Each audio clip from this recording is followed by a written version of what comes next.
Nifty Sensex nearly 1% higher లో close అయింది.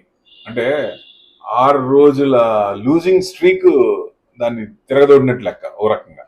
అంటే ఇది వాపా పలుపా మళ్ళీ పడుతుందా అంటే అప్పుడే చెప్పలేం. ఒక్కసారి ఇక్కడి నుంచి పెరిగిపోద్దని చెప్పలేం. ఎందుకంటే చైనా మార్కెట్లు ఎంత పెరిగినాయో ఈ రోజు మొత్తం పడ్డాయి. 11%, 15% దాకా పడ్డాయి చైనీస్ మార్కెట్స్. సో అది ఇంకా కంటిన్యూ అవుతా. ఎందుకంటే చైనీస్ వాళ్ళు ఎవరైనా నమ్మరు, ఏ కంట్రీ కూడా నమ్మదు. సో ఇన్వెస్టర్స్ ఎప్పుడు సేఫ్గా ఉంటారా? అక్కడ కష్టం. సో ఇక్కడ ఏంటి మనకి ఏదైతే వస్తుంది అనుకున్నారో అది రాలేదు. బట్ టోటల్ గా చూస్తే బీజేపీకి మంచి ఎక్స్పెక్టెడ్ రిజల్ట్స్ కంటే బాగా వచ్చింది. సో డెఫినెట్ గా సెంటిమెంట్ బూస్ట్ అయింది, అందుకే మార్కెట్ పెరిగింది అనుకోవచ్చు. ఇది నిలబడతా లేదా అనేది 1-2 డేస్ చూస్తే కానీ తెలియదు, అప్పుడే తెలియదు. పిఎస్యూ స్టాక్స్ అయితే బాగా పెరిగినాయి, 2% పెరిగినాయి అన్ని. రేపు కూడా ఎల్లుండి చూసి దాన్ని బట్టి ఏంటి అనేది పొజిషన్ చూడొచ్చు. అప్పుడే డిసైడ్ చేయలేము కంటిన్యూ పెరుగుతుందని. Thank you.